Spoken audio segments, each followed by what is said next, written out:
पूरे स्कूल द्वारा मजाक उड़ाया जाने वाला एक एस क्लास का बेकार फ्यूशी, जिसने सिर्फ एक ऐसे बॉस BUFF को एक झटके में मारने के लिए 3 दिन का समय लगाकर 1 लाख विस्फोटक मंत्र तैयार किए, जिसे छूने की हिम्मत किसी में नहीं थी। हर कोई हंस रहा था कि मैं मौत को गले लगाने जा रहा हूँ। यहाँ तक कि SS क्लास वेपन मेज के रूप में जागी मेरी गर्लफ्रेंड ने भी मुझे तुरंत छोड़ दिया और लॉन्ग परिवार के युवा मालिक की बाहों में चली गई। लेकिन वे ये नहीं जानते थे कि मेरे मंत्रों में न तो कोई माना खर्च होता है और न ही कोई कास्टिंग टाइम लगता है। मन में बस एक विचार आते ही हजारों मंत्र एक साथ निकल पड़ते हैं। जब मैंने कुमू टाउन के गहरे कुएं के नीचे अपना 1 लाखवां विस्फोटक मंत्र बिछाना पूरा किया तो मैंने सिर्फ एक शब्द कहा, बूम। एक जोरदार धमाके के साथ मशरूम का बादल आसमान की ओर बढ़ा और मैं सीधे 0 लेवल से एक ही बार में 10 लेवल पर पहुंच गया। और वो औरत जिसने कभी मुझे अपने पैरों तले कुचला था, अब अपने नए बॉयफ्रेंड का हाथ थामे ऑक्शन हाउस के दरवाजे पर खड़ी थी ताकि मेरे बेचे हुए गियर के बचे कुचे टुकड़ों को बटोर सके।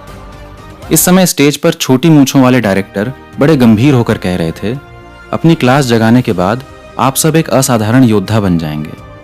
आपको अपने देश और लोगों की रक्षा करनी है और कमजोरों की मदद करनी है। मैं कामना करता हूं कि आप सभी अपनी मनपसंद क्लास को जगा सकें और मुझे उम्मीद है कि आपकी पीढ़ी इंसानों की खोई हुई जमीन को वापस जीत पाएगी। लेकिन स्टेज के नीचे खड़े स्टूडेंट्स ने इस बात पर कोई ध्यान नहीं दिया। एक के बाद एक कई साल बीत चुके हैं। इंसान अपनी क्लास जगाकर असाधारण योद्धा तो बन रहे हैं, लेकिन वे मॉन्स्टर्स भी लगातार मजबूत हो रहे हैं। खोई हुई जमीन वापस जीतना तो नामुमकिन है। जहां तक लोगों की रक्षा करने और कमजोरों की मदद करने की बात है, लोग ऐसा कर तो सकते हैं, लेकिन बहुत कम लोग ही ऐसा करना चाहते हैं। वरना इस दुनिया में सिविलियन एरिया, गरीब बस्ती कभी वजूद में ही नहीं आता। लू युआन भी इसी सिविलियन एरिया का रहने वाला है और वो भी आज अपनी क्लास जागने का इंतजार कर रहे स्टूडेंट्स में से एक है। सिविलियन एरिया का हिस्सा होने के नाते लू युआन को भी उम्मीद थी कि वो एक शक्तिशाली क्लास को जगाकर अपनी किस्मत बदल सकेगा।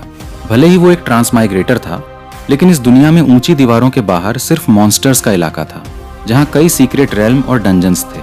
बिना किसी असाधारण ताकत के यहाँ कुछ भी करना मुमकिन नहीं था। जल्द ही डायरेक्टर ने टीचर्स को नाम पुकारने के लिए कहा और स्टूडेंट्स एक एक करके स्टेज पर रखी अवेकनिंग डिवाइस की तरफ बढ़ने लगे, जो 3 मीटर ऊंचे एक विशाल अंडे जैसी दिखती थी। वो पूरी तरह पारदर्शी थी, उस पर रोशनी चमक रही थी और रहस्यमयी मंत्र उसके अंदर घूम रहे थे। 18 साल पूरे कर चुके लोग इसके अंदर जाकर अपनी क्लास को जगा सकते थे। गाओ यू, B क्लास बरसरकर अगला, वांग यान, F क्लास आर्चर अगला। शुरुआत में सब B और F क्लास जैसी क्लासेस ही आ रही थीं, जिससे कोई हलचल नहीं हुई। लेकिन कुछ दर्जनों लोगों के बाद लियू शुआंग शुआंग SS क्लास वेपन मेज अगला। क्या SS क्लास? ये हमारे स्कूल में पहली बार कोई SS क्लास जागी है ना। सोचा नहीं था कि लियू शुआंग शुआंग न केवल दिखने में खूबसूरत है, बल्कि वो SS क्लास भी जगा सकती है। क्या ये भगवान का वरदान है? SS क्लास तो अच्छी है, लेकिन वो एक वेपन मेज है। इस क्लास को आगे बढ़ाने के लिए बहुत सारे पैसों की जरूरत होती है। जहां तक मुझे याद है, लियू शुआंग शुआंग तो सिविलियन एरिया की रहने वाली है ना। वो इतनी कमाल की है तो कोई न कोई अमीर इंसान तो उसकी मदद जरूर करेगा। अमीर इंसान मदद करेगा? हा, अगर कोई अमीर तुम्हारी मदद करेगा तो तुम्हें क्या लगता है कि वो बदले में तुमसे क्या चाहेगा? शूश, धीरे बोलो। क्या देख नहीं रहे कि लू युआन आगे खड़ा है? लू युआन उसका बॉयफ्रेंड है। हालांकि ये आवाजें बहुत धीमी थीं, फिर भी लू युआन ने इन्हें सुन लिया। जी हाँ, अभी अभी SS क्लास वेपन मेज जगाने वाली लियू शुआंग शुआंग उसकी गर्लफ्रेंड थी, जो सिविलियन एरिया में उसकी बचपन की दोस्त थी। उन दोनों ने वादा किया था कि भविष्य में जिसकी भी क्लास मजबूत जागेगी वो दूसरे का ख्याल रखेगा।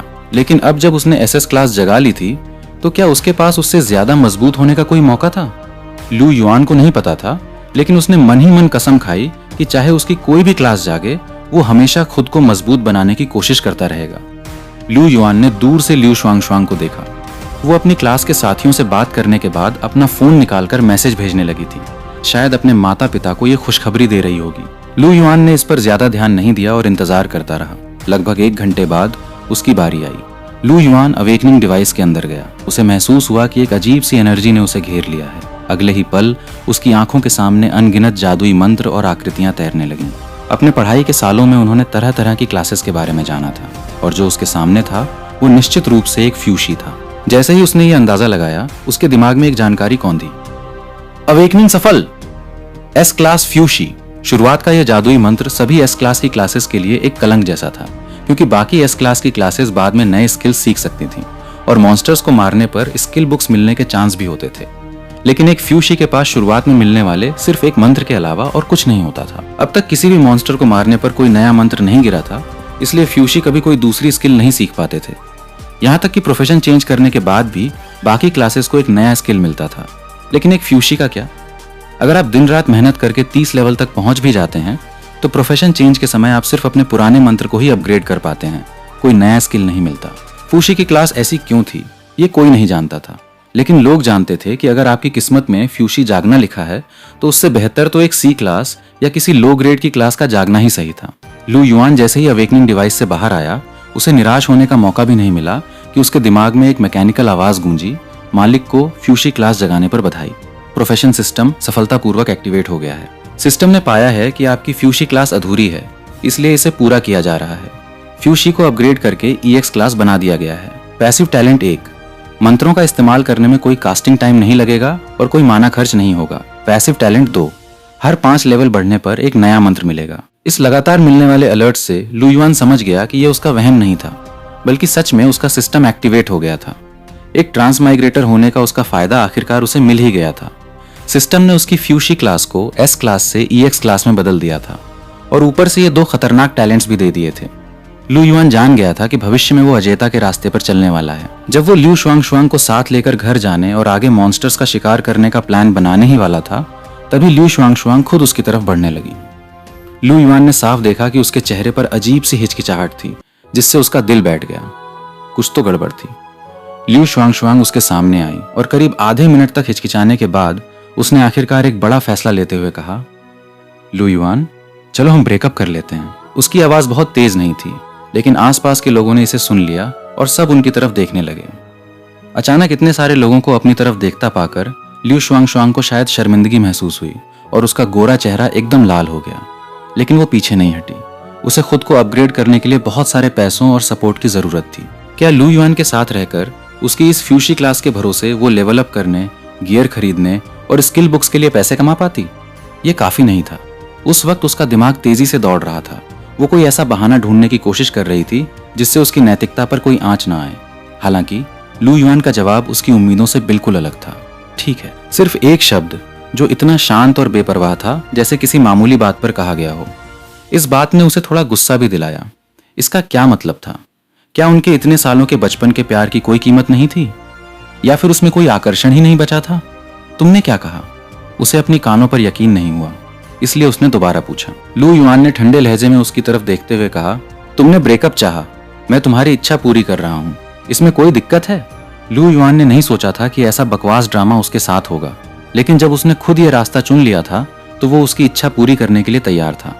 भले ही उसके पास कोई सिस्टम न होता और वो सिर्फ एक बेकार इंसान होता, तब भी वो उसके इस फैसले को मान लेता। ऐसी लड़की किसी बिना मरे रहने वाले बॉस BOSS की तरह कीमती नहीं थी जो कभी न मरे। ल्यू शुआंग ने जो बहाने सोचे थे, अब उन्हें बोलने का कोई मौका नहीं बचा था। उसने आखिरकार अपने दांत भींचते हुए कहा, लू युआन, उम्मीद है कि तुम मुझे दोष नहीं दोगे। हम दोनों अब एक ही दुनिया के लोग नहीं रहे। जबरदस्ती साथ रहने से हम दोनों को सिर्फ नाखुशी ही मिलेगी। तुम्हें दोष दूं? जैसा तुमने कहा, हम सच में एक दुनिया के नहीं हैं। लू युआन ने अपना सिर हिलाया और मुड़कर जाने लगा।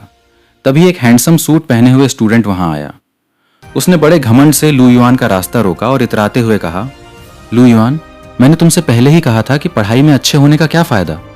ग्रेजुएशन के समय लोग खुद अपना रास्ता चुन लेते हैं। वैसे ल्यू शुआंग के चेहरे की खातिर अगर तुम चाहो तो मेरे यहाँ हाल ही में एक दरबान की नौकरी खाली हुई है। आने वाले शख्स को लू युआन जानता था। उसका नाम लॉन्ग होचन था, जो मशहूर लॉन्ग परिवार का युवा मालिक था। उसने पहले भी कई बार ल्यू शुआंग को प्रपोज किया था, लेकिन उस समय उसने मना कर दिया था। मगर अब पैसों की खातिर उसने हाँ कह दिया था। उस समय शायद उसे लू युआन से थोड़ी उम्मीद थी, क्योंकि स्कूल में वो हमेशा नंबर 1 आता था और हो सकता था कि वो कोई शक्तिशाली क्लास जगा लें। अपनी क्लास के बहुत खर्चीली होने की बात जानने के बावजूद उसने तब लॉन्ग होचन को मना कर दिया था और इंतजार किया, क्योंकि उसे भरोसा था कि लू युआन उससे सच्चा प्यार करता है। अगर वो कोई अच्छी क्लास जगा लेता तो वो उसके खर्चे उठाने के लिए कड़ी मेहनत से पैसे कमाता। लेकिन उसने देखा कि लू युआन की जागी हुई क्लास एक S क्लास फ्यूशी थी। S क्लास तो उसके स्कूल के रिकॉर्ड के हिसाब से ठीक थी, लेकिन अफसोस कि ये एक फ्यूशी थी जो सबसे बेकार क्लास मानी जाती थी। जैसे ही उसने लू युआन की क्लास देखी, उसने बिना किसी हिचकिचाहट के लॉन्ग होचन का हाथ थाम लिया। इस समय लॉन्ग होचन द्वारा किए जा रहे अपमान को देखकर ल्यू शुआंग ने उसके पास आकर धीरे से कहा, लॉन्ग होचन, चलो यहाँ से चलते हैं। यह कहकर उसने लॉन्ग होचन को खींचा और बिना पीछे मुड़कर लू युआन को देखे वहां से चली गई। लू युआन सिविलियनिया में अपने घर लौटा। घर की दीवारें जगह जगह से चटक चुकी थीं, ये छोटा सा घर उसके माता पिता की आखिरी निशानी थी। उसकी माँ की तबीयत खराब रहने के कारण और सिविलियन एरिया में अच्छा इलाज न मिलने की वजह से जब वो 5 साल का था तभी उनका देहांत हो गया था। उसके पिता की मौत तब हुई जब वो 12 साल का था। वे लियू शुआंगशुआंग के पिता के साथ एक बॉस का शिकार करने गए थे और वहीं मारे गए। उस हादसे में लियू शुआंगशुआंग के पिता भी गंभीर रूप से घायल हो गए थे और लंबे समय तक बिस्तर पर रहे। उसके बाद से उन्होंने कभी शिकार पर जाने की हिम्मत नहीं की और शहर में एक मामूली मजदूरी का काम करने लगे। लू युआन अब तक सिर्फ इसलिए जिंदा रह पाया था क्योंकि फेडरेशन की पॉलिसी के मुताबिक बच्चों को 18 साल की उम्र तक स्कूल में मुफ्त पढ़ाई और रहने का खर्च मिलता था। लेकिन 18 साल पूरे होने के बाद आपको खुद कमाना पड़ता था, क्योंकि अपनी क्लास जगाने के बाद फेडरेशन आपका खर्च नहीं उठा सकती थी। लू युआन अपने घर लौटकर फटे हुए सोफे पर बैठ गया और कल के लिए प्लानिंग करने लगा। लेवल अप करने के लिए शायद वो जगह सबसे सही रहेगी। लू युआन को अचानक याद आया कि जब उसके लियू अंकल वापस आए थे तो उन्होंने उस बॉस डंजन के बारे में बताया था जहां वे शिकार करने गए थे। वो कुमू टाउन में स्थित एक 30 लेवल का डंजन था। कुमू टाउन में कोई छोटे मॉन्स्टर्स नहीं थे। वहां सिर्फ एक ही बॉस था जो एक गहरे कुएं में रहता था। वो बॉस खुद से किसी पर हमला नहीं करता था, लेकिन अगर आप उस पर हमला कर दें तो वो कुएं से बाहर आकर शिकार शुरू कर देता था। उस बॉस की ताकत बेहद खतरनाक थी। वो 30 लेवल के अंदर अजेय था। 30 लेवल के असाधारण योद्धाओं का एक ग्रुप भी उसे हरा नहीं पाया था, और 30 लेवल से ऊपर के लोग जिन्होंने अपना फर्स्ट प्रोफेशन चेंज कर लिया था वे इस डंजन में दाखिल नहीं हो सकते थे। इसलिए वो बॉस आज तक किसी के द्वारा मारा नहीं गया था। एक ऐसा बॉस जो मुझे तैयारी करने का समय दे रहा है, अगर मैं उसे मारने न जाऊं तो यह नाइंसाफी होगी, और अब बदला लेने का समय भी आ गया है। लू युआन ने मुट्ठी भींचते हुए सोचा। उसके पास जो विस्फोटक मंत्र था उसे फटने के लिए उसके हुक्म की जरूरत होती थी, यानी जब तक वो न चाहें वो फटेगा नहीं। वो हजारों, 10,000 या 1 लाख मंत्र भी तैयार कर सकता था। फर्स्ट प्रोफेशन चेंज से नीचे के बॉस के लिए 1 लाख विस्फोटक मंत्र उसे राख में मिलाने के लिए काफी थे। बेशक ये मंत्र हमेशा के लिए स्टोर नहीं किए जा सकते थे। इनकी एक टाइम लिमिट थी, 6 घंटे। बाकी मंत्रों की भी यही सीमा थी। अगर ये पाबंदी न होती तो एक फ्यूशी किसी सी क्लास की क्लास से बदतर न माना जाता। 6 घंटे का समय बाकी फ्यूशी के लिए कुछ खास मायने नहीं रखता था, क्योंकि उन्हें हवा में धीरे धीरे मंत्र बनाने पड़ते थे और माना खर्च करना पड़ता था। लेकिन उसके लिए बस मन में एक विचार आते ही मंत्र सामने आ जाता था। 1 सेकंड का समय लू युआन के लिए 10 मंत्र बनाने के लिए काफी था। रात भर चैन से आराम करने के बाद अगले दिन लू युआन झुचेंगे शहर के दक्षिणी गेट की तरफ निकल गया। गेट पर मौजूद गार्ड ने पूछा, छोटे भाई कहाँ जा रहे हो? शहर के गेट से कई रास्ते निकलते थे। सुरक्षित रास्ते अलग अलग डंजन्स की तरफ जाते थे, जहां आसपास कोई मॉन्स्टर नहीं होता था, और वे लेवल अप करने की सबसे अच्छी जगहें थीं, क्योंकि डंजन्स के मॉन्स्टर्स का एक पैटर्न होता था और कई डंजन्स के लिए सीनियर्स ने गाइड बना रखे थे, जिनका पालन करके बिना चोट खाए जीत हासिल की जा सकती थी। असुरक्षित रास्ते सीधे जंगलों की तरफ जाते थे, जहां के मॉन्स्टर्स के पैटर्न का अंदाजा नहीं होता था। इसलिए फर्स्ट प्रोफेशन चेंज से नीचे के योद्धाओं को वहां जाने की इजाजत नहीं होती थी, और अगर कोई टियर 1 का योद्धा हो भी तो उसे ग्रुप में जाने की सलाह दी जाती थी, ताकि एक दूसरे की मदद हो सके। लू युआन को इतना युवा देखकर गार्ड समझ गया कि वो लेवल अप करने जा रहा एक नया स्टूडेंट है। वो जानता था कि ग्रेजुएशन के बाद आजकल बहुत से नए बच्चे डंजन्स में जा रहे हैं। डंजन नंबर 3 पर जाना है। लू युआन, क्या तुम डंजन नंबर 3 पर जा रहे हो? ठीक है। गार्ड ने जल्दी से लू युआन के लिए गेट खोल दिया। गेट खुलने के बाद वहां सीधे जाने वाली एक बस खड़ी थी। बस में पहले से ही 5-6 लोग बैठे थे। कुछ लोग शायद लू युआन को जानते थे, और उसे अकेला देखकर उनके चेहरों पर हैरानी साफ दिख रही थी, जैसे वे सोच रहे हो कि लू युआन अकेले लेवल अप करने की हिम्मत कैसे कर सकता है। लेकिन किसी ने फालतू बात नहीं की। जो भी सोचा अपने मन में ही रखा। लू युआन एक सीट पर बैठ गया और कुछ मिनट इंतजार किया। 2 लोग और आए और आधा घंटा पूरा होते ही बस अपने तय समय पर रवाना हो गई। आधे घंटे बाद वे डंजन नंबर 3 पर पहुंच गए। यहाँ सिर्फ एक डंजन नहीं था, बल्कि चुनने के लिए कई डंजन्स थे। मगर एक डंजन का दरवाजा बिल्कुल खाली था, और वही वो कुमू टाउन डंजन था जहां लू युआन को जाना था, बदला लेने और बड़ी कामयाबी हासिल करने के लिए। जब लू युआन कुमू टाउन डंजन की तरफ बढ़ने लगा तो उसे अपनी तरफ आते हुए 2 जाने पहचाने चेहरे दिखे, लॉन्ग होचेन और लियू शुआंगशुआंग। उनके पीछे एक अधेड़ उम्र का आदमी भी था, जो शायद उन्हें लेवल अप कराने आया उनका गाइड था। लू युआन, सोचा नहीं था कि तुम अकेले यहाँ लेवल अप करने आओगे। कहीं ऐसा न हो कि तुम्हारा मंत्र बनने से पहले ही कोई मॉन्स्टर तुम्हें खा जाए। क्या जान देने का इतना ही शौक है? लॉन्ग होचेन ने ताना मारा। लू भैया, आप वापस चले जाइए। कोई भी आपके साथ टीम नहीं बनाएगा। अकेले जाना बहुत खतरनाक है। लियू शुआंगशुआंग ने एक पड़ोसी छोटी बहन के लहजे में लू युआन को समझाने की कोशिश की। लू युआन को उस पर थोड़ा अचरज हुआ। कल ही उसने ब्रेकअप किया था और आज वो इस तरह बात कर रही थी। लगता है उसने खुद को मानसिक रूप से बहुत अच्छे से तैयार कर लिया था। तुम लोग अपने काम से काम रखो, लू युआन ने रूखेपन से कहा। वे उसके पास सिर्फ दिखावा करने और उसे नीचा दिखाकर खुद को बड़ा साबित करने आए थे। ऐसे लोगों को भाव देने का कोई फायदा नहीं था। लू युआन, तुम हमारे सामने क्या शरीफ बनने का नाटक कर रहे हो? अगर तुम में सच में दम है तो चलो मुकाबला करते हैं कि कौन सबसे पहले फर्स्ट प्रोफेशन चेंज पूरा करता है। क्या तुम में दम है? लॉन्ग होचन ने गुस्से में कहा। उसकी हर हरकत को लू युआन पूरी तरह नजरअंदाज कर रहा था, जिससे उसे अपनी बेइज्जती महसूस हो रही थी। उसे लू युआन को इस मुकाबले में खींचना ही था ताकि वो उसे अपने पैरों तले कुचल सके। मुकाबला कि कौन सबसे पहले प्रोफेशन चेंज करेगा? दांव पर क्या लगेगा? लू युआन ने पूछा।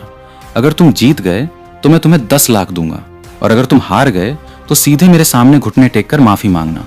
क्यों, है ना फायदे का सौदा? लॉन्ग होचन ने हंसते हुए कहा। 10 लाख? 10 लाख की मेरे सामने कोई औकात नहीं है। ऐसा करते हैं, 1 महीने बाद स्कूल में रीयूनियन होने वाली है। उस समय जो भी हारेगा वो पूरे स्कूल के टीचर्स और स्टूडेंट्स के सामने दूसरे के सामने घुटने टेकेगा। क्या तुम तैयार हो? एक आम इंसान में भी थोड़ा स्वाभिमान होता है। लॉन्ग होचन का बार बार उकसाना अब बर्दाश्त से बाहर था। उसे सबक सिखाना ही पड़ेगा ताकि वो अपनी औकात समझें। तभी ल्यू शुआंगशुआंग ने कहा, लू भैया, 1 महीने में फर्स्ट प्रोफेशन चेंज पूरा करना कैसे मुमकिन हो सकता है? उसकी इस बात ने तुरंत लॉन्ग होचन का ध्यान खींचा।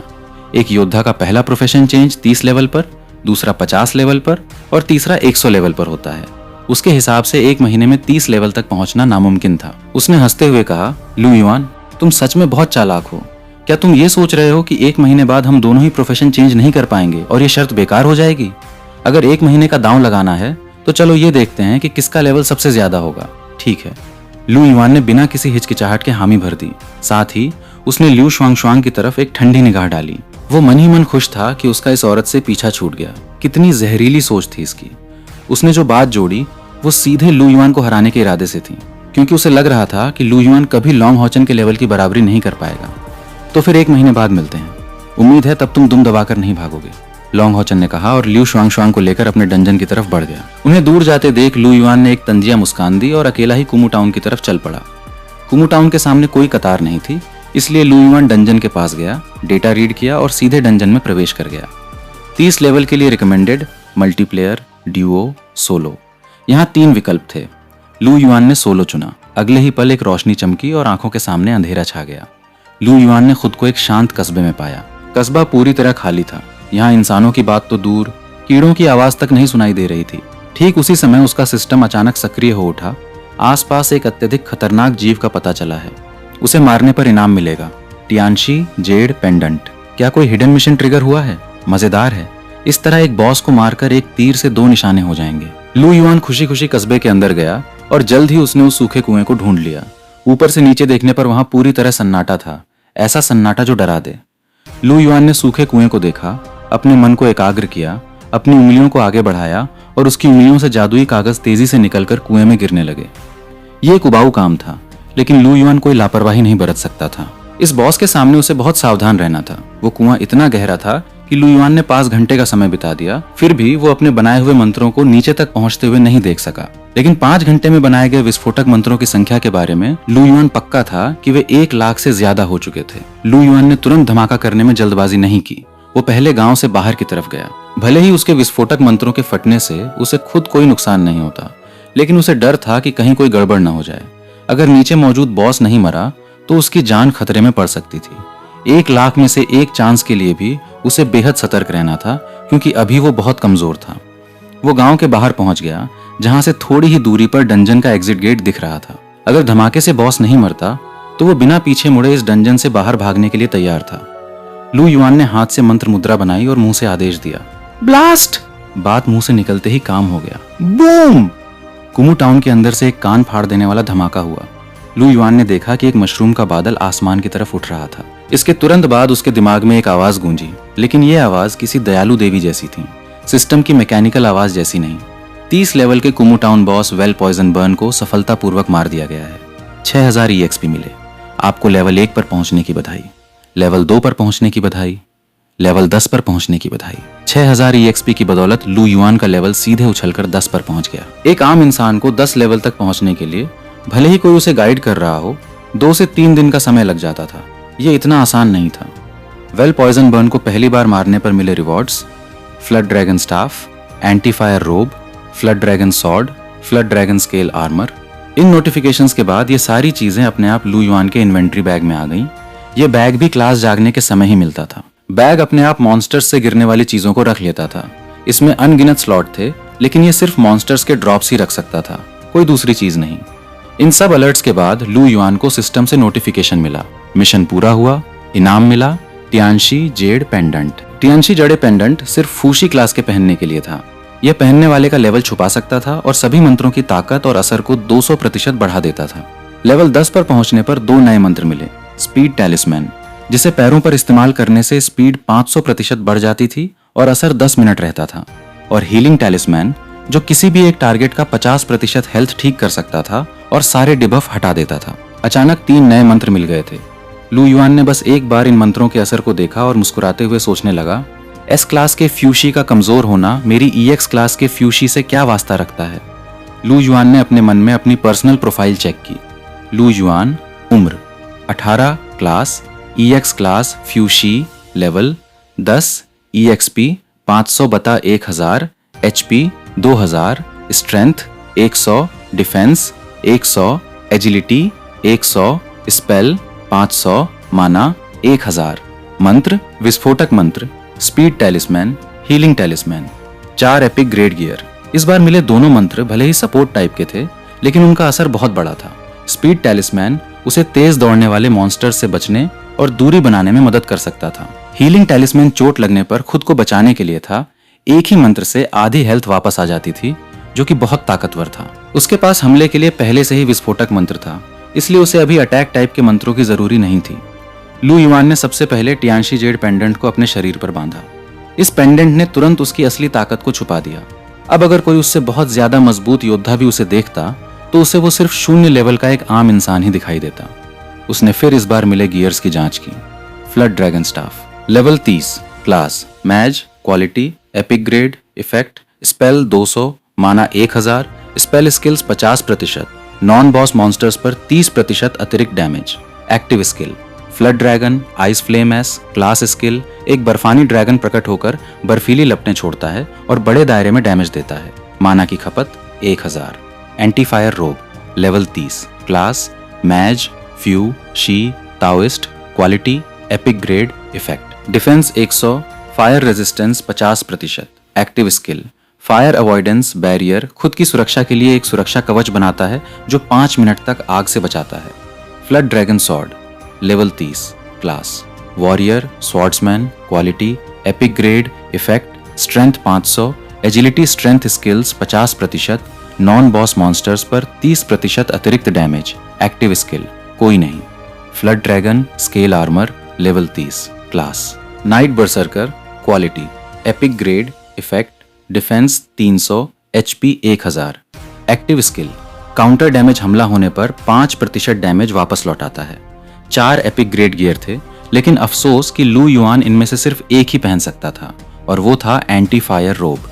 इसका असर बाकी गियर्स के मुकाबले काफी कम था, लेकिन इसकी एक्टिव स्किल सच में कमाल की थी। फायर अवॉइडेंस बैरियर 5 मिनट के लिए, यानी इन 5 मिनटों के दौरान वो आग के बीच भी अमर रह सकता था, जो कुछ खास हालातों में बहुत काम आने वाली थी। बाकी 3 गियर्स भले ही बहुत मजबूत थे, लेकिन वे उसके किसी काम के नहीं थे, इसलिए शहर लौटने के बाद उन्हें बेचने के अलावा कोई रास्ता नहीं था। लू युआन को पूरा भरोसा था कि इन्हें बहुत अच्छे दामों पर बेचा जा सकता है। एपिक ग्रेड गियर भले ही सिर्फ 30 लेवल के हों, लेकिन उनकी कीमत आसानी से लाखों में होती थी, क्योंकि आमतौर पर एक 30 लेवल के बॉस को मारने पर ज्यादा से ज्यादा एक ही एपिक गियर गिरता था। लू युआन को इस बार 4 चीजें इसलिए मिली थीं क्योंकि यह एक फर्स्ट किल था, और फर्स्ट किल पर हमेशा ड्रॉप रेट बहुत ज्यादा होता था। इन गियर्स को पहनने की शर्त सिर्फ इतनी थी कि आपकी क्लास मैच होनी चाहिए, क्योंकि ये प्रोफेशन चेंज से पहले के गियर थे। अगर ये 30 लेवल से ऊपर के गियर होते तो इन्हें सिर्फ फर्स्ट प्रोफेशन चेंज के बाद ही पहना जा सकता था। लू युआन ने एंटी फायर रोब पहन लिया और उसने देखा कि वो पूरी तरह से एक मॉडर्न जैकेट में बदल गया था, जो दिखने में काफी कैजुअल स्टाइल का था। इसे पहनने के बाद वो महसूस कर सकता था कि वो जब चाहे इसका इस्तेमाल कर सकता है, हालांकि दिन में सिर्फ एक ही बार। यहाँ का बॉस तो खत्म हो गया, अब लेवल अप करने के लिए किसी दूसरी जगह चलना चाहिए। लू युआन ने खुद से बात करते हुए डंजन के बाहर की तरफ कदम बढ़ा दिए। जैसे ही वो डंजन से बाहर आया, लोगों ने तुरंत उसकी तरफ देखना शुरू कर दिया, क्योंकि जब वो अंदर गया था तो कई लोगों ने उस पर ध्यान दिया था। भले ही वे उसे नहीं जानते थे, लेकिन उस समय लोग देख सकते थे कि उसकी क्लास का लेवल 0 था। अपनी क्लास जगाते ही कोई अकेले कुमू टाउन में जाने की हिम्मत करे, ये किसी को भी हैरान करने के लिए काफी था। कुछ लोग तो काफी पहले ही इंतजार छोड़कर चले गए थे, क्योंकि कई घंटे बीत जाने के बाद उन्हें लगा था कि लू युआन शायद अंदर मारा गया है। लेकिन कुछ लोग अभी भी वहां बचे हुए थे। अब जब उन्होंने लू युआन को बाहर आते देखा तो सबका ध्यान उसकी तरफ चला गया। हालांकि जब उन्होंने देखा कि उसका लेवल अभी भी 0 ही है तो कुछ लोग अपनी हंसी नहीं रोक पाए। देखा, आखिरकार सिर्फ दिखावा ही था। उन्हें लगा कि लू युआन बस नाटक करने के लिए अंदर गया था, कुछ घंटे बिताए और बाहर आ गया। हालांकि वे नहीं समझ पा रहे थे कि ऐसा करने का क्या मतलब था। फिर भी वे मन ही मन उसका मजाक उड़ाने से पीछे नहीं हटे। लू युआन ने इन लोगों की परवाह नहीं की, बल्कि उसका ध्यान सबसे छोटी कतार वाले डंजन पर गया। उसने समय देखा, दोपहर के 2 बज चुके थे, इसलिए किसी दूसरे डंजन एरिया में जाने का कोई फायदा नहीं था। वो सबसे कम भीड़ वाली तरफ बढ़ गया। यहाँ कतार में खड़े लोग ज्यादातर 10 से ऊपर के लेवल वाले थे, जिससे वे समझ नहीं पा रहे थे कि क्या कहें। क्या ये सिर्फ डंजन देखने आया है? ये तो सच में अपनी जान से खिलवाड़ करने जैसा था। लेकिन एक बाहरी होने के नाते वे कुछ कह भी नहीं सकते थे। इंसान को अपने फैसलों की कीमत खुद ही चुकानी पड़ती है। लगभग 10 मिनट तक कतार में खड़े रहने के बाद लू युआन ने देखा कि उसके आगे के 4 लोग एक साथ डंजन में चले गए। जाहिर है कि उन्होंने टीम बनाने का फैसला किया था। पास पहुंचने पर लू युआन को डंजन की जानकारी मिली। Chang'e plane, recommended level 20, multiplayer, duo, solo. Lu Yuan ने बिना किसी हिचकिचाहट के सोलो मोड चुना। इसके बाद एक रोशनी चमकी और वो सीधे एक मैदान पर पहुंच गया। इस समय वहां रात हो चुकी थी। आसमान में पूरा चांद चमक रहा था। इस घास के मैदान पर चलना मुश्किल नहीं था, लेकिन यहाँ पहुंचने पर लू युआन ने देखा कि यहाँ दूसरे योद्धा भी मौजूद थे। यही एक नॉर्मल डंजन और कुमू टाउन जैसे स्पेशल बॉस डंजन में फर्क था। उस स्पेशल डंजन में अगर कोई एक बार चला जाए तो बाकी लोगों को बाहर इंतजार करना पड़ता था, और जब तक वो बाहर ना आ जाए या मारा ना जाए तब तक कोई दूसरा अंदर नहीं जा सकता था। लेकिन इस तरह के साधारण डंजन में सब एक ही जगह पर होते थे। बस अंदर आने के बाद टीम नहीं बनाई जा सकती थी। यहाँ मॉन्स्टर्स का शिकार करके लेवल अप करना पूरी तरह आपके खुद के दम पे था। जहाँ कम लेवल के मॉन्स्टर्स थे वहाँ बहुत से लोग पहरा दे रहे थे, और जहाँ हाई लेवल के मॉन्स्टर्स थे वहाँ लोग कम जाते थे। वहाँ EXP ज्यादा थी, लेकिन खतरा भी उतना ही बड़ा था। लू युआन ने उस अंतहीन मैदान पे एक नजर डाली और गहराई की तरफ बढ़ने लगा, क्योंकि उसने देखा कि जितना अंदर जाओ मॉन्स्टर्स का लेवल उतना ही बढ़ता जाता था। ये मॉन्स्टर्स ज्यादातर भेड़िए थे, और क्योंकि भेड़िए झुंड में रहते थे इसलिए यहाँ लेवल अप करने आने वाले लोग हमेशा टीम में आते थे। लू युआन ने अपने पैरों पर एक स्पीड टैलिस्मैन लगाया और पल भर में एक तेज आंधी की तरह गहराई की तरफ दौड़ पड़ा। 500% की बढ़ी हुई स्पीड की वजह से भेड़ियों का झुंड उसे देख भी नहीं पाया कि उसके हाथों में विस्फोटक मंत्र आ गए। अब तबाही मचाने का समय आ चुका था।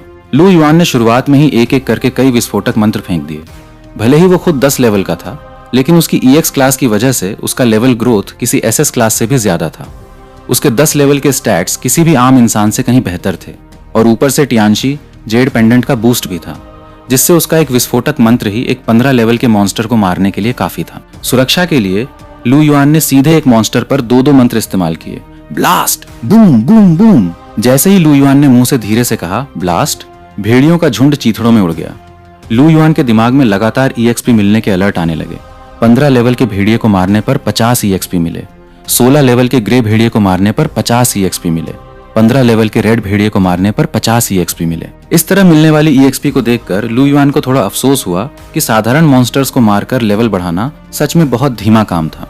अगर उसकी ये बात किसी और ने सुन ली होती तो वो गुस्से से ही मर जाता, क्योंकि आमतौर पर 10 लेवल के लोग सिर्फ 7 या 8 लेवल के मॉन्स्टर्स का शिकार करने की हिम्मत जुटा पाते थे, और अपने से बराबर की ताकत वाले मॉन्स्टर्स से मिलने वाली EXP बहुत कम होती थी। लू युआन रास्ते भर तबाही मचाते हुए आगे बढ़ता गया। शुरुआत में कुछ भेड़ियों के झुंड ने उस पर हमला करने की कोशिश की, लेकिन बाद में उन्हें समझ आ गया कि उनके और उसके बीच कितना बड़ा फासला है। उन्होंने हमला करने के बजाय भागना शुरू कर दिया। उनके भागने से लू युआन के लिए थोड़ी मुश्किल हो गई, क्योंकि पीछा करने में ज्यादा समय लगता था, जबकि वे खुद सामने से नहीं आ रहे थे। लू युआन ने पीछा करते हुए बहुत सारे मॉन्स्टर्स को मार गिराया, जिससे बूंद बूंद करके उसकी EXP बढ़ती गई और उसका लेवल भी बढ़ गया। जैसे जैसे वो अंदर जा रहा था, भेड़ियों की ताकत भी बढ़ती जा रही थी। 2 घंटे बाद लू युआन 12 लेवल पर पहुंच गया। 2 घंटे में 2 लेवल बढ़ना किसी को भी हैरान करने के लिए काफी था। लेकिन अब जब उसने चारों तरफ देखा तो उसे एक भी भेड़िया नजर नहीं आया। वो खुद नहीं समझ पा रहा था कि ये भेड़िए इतने डरपोक क्यों हो गए हैं। चलो छोड़ो, वापस चलते हैं। लू युआन के पास उन्हें ढूंढने का समय नहीं था, क्योंकि आने में उसे 2 घंटे लगे थे, तो डंजन के एग्जिट गेट तक वापस जाने में भी उतना ही समय लगने वाला था। वो मुड़ा और बाहर जाने वाले रास्ते की तरफ चल दिया। जब वो डंजन से बाहर निकला तो शाम हो चुकी थी। वापस लौटने वाली बस में बैठकर लू युआन ने अपनी इन्वेंट्री चेक की तो पाया कि बेचने के लिए रखी उन 3 एपिक ग्रेड चीजों के अलावा उसके पास कुछ कॉमन और रिफाइंड गियर्स भी थे। छोटे मॉन्स्टर से भी गियर्स गिरने के चांस होते थे, बस वे ज्यादातर कॉमन या रिफाइंड क्वालिटी के ही होते थे। और अच्छी चीज मिलना किस्मत की बात होती थी। मॉन्स्टर से मिलने वाले गियर्स की कैटेगरी होती थी: common, refined, advance, supreme, epic, legendary और मिथिकल। इन कॉमन और रिफाइंड गियर्स में उसकी कोई दिलचस्पी नहीं थी, इसलिए उसने उन्हें ठीक से देखा भी नहीं। उसने सोचा कि कल जब वो उन एपिक गियर्स को बेचने जाएगा तो इन्हें भी एक साथ पैक करके बेच देगा। लू युआन जब अपने घर पहुंचा तो उसने देखा कि पड़ोस का लियू परिवार अपना घर शिफ्ट कर रहा था। लियू शुआंगशुआंग वहां नहीं थी, सिर्फ उसके माता पिता और सामान उठाने वाले कुछ लोग थे। लियू युआन को देखकर लियू अंकल उसकी तरफ बढ़े। जब लियू युआन दरवाजे के अंदर जाने लगा तो उन्होंने जल्दी से आवाज दी, छोटे लू, जरा रुको, मुझे तुमसे कुछ बात करनी है। लू युआन थोड़ा हिचकिचाया, लेकिन आखिरकार रुक गया। वो मुड़ा और हमेशा की तरह मुस्कुराते हुए पूछा, लियू अंकल, कोई बात है क्या? छोटे लू, लियू शुआंगशुआंग ने जो किया उसके लिए हमारा परिवार तुमसे माफी मांगता है। मैं इसके लिए तुमसे माफी चाहता हूँ। लियू अंकल ने बेहद गंभीर होकर लू युआन के सामने अपना सिर झुकाया। लू युआन ने आगे बढ़कर उन्हें संभाला और कहा, लियू अंकल, इसमें कोई माफी की बात नहीं है। हर किसी का अपना रास्ता होता है और मैं उसके फैसले का सम्मान करता हूँ। छोटे लू, तुम बहुत अच्छे बच्चे हो। मुझे भरोसा है कि तुम्हें आगे चलकर कोई और बेहतर लड़की मिलेगी। लियू अंकल ने कहा, तो फिर आपकी इस दुआ के लिए बहुत बहुत शुक्रिया लियू अंकल। लू युआन ने कहा और वो वहां से हट गया। वे शायद लॉन्ग होचन की मदद से अमीर इलाके में शिफ्ट हो रहे थे। लू युआन के मन में उनके लिए कोई कड़वाहट नहीं थी, यहाँ तक कि लियू शुआंगशुआंग के लिए भी नहीं, बशर्ते वो उसकी आंखों के सामने आकर ड्रामा ना करे। लेकिन अगर उसने अपनी औकात दिखाने की कोशिश की तो वो उसे नहीं छोड़ेगा। लियू अंकल एक 30 लेवल के योद्धा थे, लेकिन कम ताकत और पैसों की कमी की वजह से वे अपना प्रोफेशन चेंज मिशन पूरा नहीं कर पाए थे, इसलिए वे हमेशा सिविलियन एरिया में ही रह गए। यहाँ की जिंदगी कैसी होती है ये लू युआन अच्छे से जानता था। अगर मौका मिले तो भला कौन यहाँ रहना चाहेगा। उसने थोड़ा खाना खाया, नहाया और बिस्तर पर लेटकर आराम करने लगा। इस तरह एक दिन बीत गया। अगले दिन लू युआन झुचेंगे के ऑल प्रोफेशन स्क्वायर की तरफ चल दिया। इस स्क्वायर में मौजूद दुकानों में सिर्फ क्लासेस से जुड़ी चीजें ही खरीदी और बेची जाती थीं, और गियर्स का ऑक्शन हाउस भी यहीं था। यहाँ की इमारतें और सड़कें इतनी आलीशान थीं कि ये सिविलियन एरिया से बिल्कुल अलग एक दूसरी ही दुनिया लगती थी। लू युआन कुछ रुपयों के साधारण कपड़े पहने वहां घूम रहा था, जिससे वो थोड़ा अजीब लग रहा था, लेकिन उसने इन सब पर ध्यान नहीं दिया और सीधे काउंटर पर बैठी क्लर्क की तरफ बढ़ गया। क्लर्क ने लू युआन की तरफ देखा और एक प्रोफेशनल मुस्कान के साथ पूछा, सर, आप गियर खरीदना चाहते हैं या बेचना? लू युआन ने कहा कि वो बेचना चाहता है। ठीक है सर, कृपया अपने गियर्स बाहर निकालिए। हमारा त्यानक्सिंग कॉमर्स आपको एक बेहतरीन कीमत देगा, उसने पूरी ईमानदारी से कहा। त्यानक्सिंग कॉमर्स अगर झुचेंगे शहर में सबसे बड़ा बना था तो अपनी बेहतरीन सर्विस की वजह से ही। उनका नियम था कि भले ही सामने वाला कोई आम इंसान क्यों न हो, अगर आप कुछ मिनट उसकी अच्छी सेवा करेंगे तो आपका कोई नुकसान नहीं होगा। लेकिन अगर आपका बर्ताव खराब रहा और आपने किसी छुपे रुस्तम बड़े खिलाड़ी को नाराज कर दिया तो ये बहुत बड़ा नुकसान होगा। लू युआन ने अपना हाथ हिलाया और अपने बैग से सारे गियर्स काउंटर पर सजा दिए। वहां कुल 15 गियर्स थे, जिनमें से 3 गियर से चमकदार बैंगनी रोशनी निकल रही थी। उस बैंगनी रोशनी को देखते ही क्लर्क की आंखें फटी की फटी रह गईं। ये तो एपिक ग्रेड है। वो आम दिनों में जो गियर्स खरीदता था वे ज्यादा से ज्यादा एडवांस क्वालिटी के होते थे, क्योंकि उसकी ट्रेनिंग खत्म हुए और यहाँ नौकरी ज्वाइन किए अभी 3 महीने भी नहीं हुए थे। ट्रेनिंग के दौरान उसने सुना था कि एक सीनियर ने एक बार सिर्फ एक एपिक ग्रेड गियर खरीदा था और उसका कमीशन ही उसकी 6 महीने की सैलरी के बराबर था। और यहाँ उसके सामने 3 एपिक ग्रेड गियर्स थे। वो नहीं जानता था कि ये कुल कितने पैसे होंगे, लेकिन उसे समझ आ गया था कि आज उसकी लॉटरी लगने वाली है। सर, आप कृपया थोड़ा इंतजार करें। एपिक ग्रेड गियर्स के लिए हमें कॉमर्स के एक्सपर्ट को बुलाकर जांच करवानी होगी, उसने अपनी उत्तेजना को दबाते हुए तसल्ली से लू युआन को समझाया। कोई बात नहीं, लू युआन ने सिर हिलाया। क्लर्क ने पास रखा, फोन उठाया और जल्दी से कॉल मिलाया। स्थिति समझाने के बाद लगभग 5 मिनट के अंदर एक 50 साल के करीब का आदमी जो सोने का चश्मा पहने था वहां आ पहुंचा। उसके पीछे 2 बॉडीगार्ड्स भी थे। लू युआन भले ही उनकी असली ताकत का अंदाजा नहीं लगा पा रहा था, लेकिन वो पक्का था कि वे प्रोफेशन चेंज कर चुके मजबूत लोग थे। वो अधेड़ उम्र का आदमी आते ही सीधे उन तीनों एपिक गियर्स की तरफ आकर्षित हो गया। उसने कुछ देर तक उन चीजों को ध्यान से देखा, फिर अपनी नजरें लू युआन पर टिकाई और पूछा, छोटे दोस्त, क्या ये गियर्स तुम लाए हो? हाँ, लू युआन ने सिर हिलाया। ये तुमने मॉन्स्टर्स को मारकर तो हासिल नहीं किया होगा, है ना? बुजुर्ग ने लू युआन को ऊपर से नीचे देखा, जो 12 लेवल का था। उसे नहीं लगता था कि एक 12 लेवल का योद्धा किसी बॉस को मार सकता है, भले ही वो सबसे कम 10 लेवल का बॉस क्यों ना हो। इसके अलावा भले ही उसने इन गियर्स को दूर से देखा था, पर वो समझ गया था कि ये कोई लो लेवल की चीजें नहीं हैं। लू युआन ने अपना लेवल इसलिए दिखाया था ताकि लोग उसे शून्य लेवल का न समझें और कोई फालतू की मुसीबत खड़ी ना हो। लेकिन बुजुर्ग की बात पर उसने बात छुपाते हुए कहा, ये गियर्स मुझे एक सीनियर ने बेचने के लिए दिए हैं और आगे भी ऐसे गियर्स आते रहेंगे। लू युआन कभी ये नहीं मानने वाला था कि उसने खुद इन्हें मारा है। दूसरों का शक दूर रहना ही बेहतर था। अच्छा ऐसा है तो इसका मतलब है कि आगे भी हमारा लंबा साथ रहेगा। मुझे लोग सॉन्ग यी कहते हैं। तुम्हारा नाम क्या है छोटे दोस्त? बुजुर्ग ने पूछा। लू युआन ने अपना नाम बताया।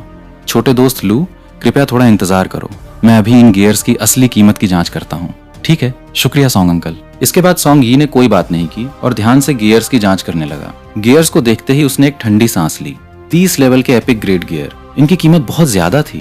ये फर्स्ट प्रोफेशन चेंज से पहले के बेस्ट गियर थे और इनका इस्तेमाल फर्स्ट प्रोफेशन चेंज के बाद भी किया जा सकता था। भले ही 30 लेवल ज्यादा न लगे, लेकिन इस दुनिया के 80% योद्धा 30 लेवल की इस दीवार पर ही आकर रुक जाते थे, क्योंकि प्रोफेशन चेंज का मिशन पूरा करना इतना आसान नहीं होता था।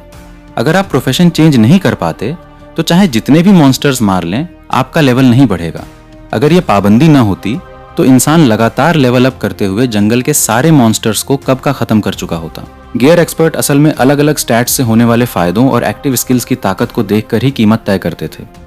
कुछ देर बाद सॉन्ग यी की जांच पूरी हो गई। उसने लू युआन की तरफ गंभीरता से देखा और कहा, ये तीनों गियर्स सच में बिल्कुल टॉप क्वालिटी के हैं। हमारा त्यानक्सिंग कॉमर्स इसके लिए 3 दिन तक प्रचार करेगा और 3 दिन बाद ऑक्शन में इन्हें सबसे आखिर में मुख्य आकर्षण के रूप में रखा जाएगा। इनकी शुरुआती बोली 10 लाख होगी। क्या तुम्हें मंजूर है?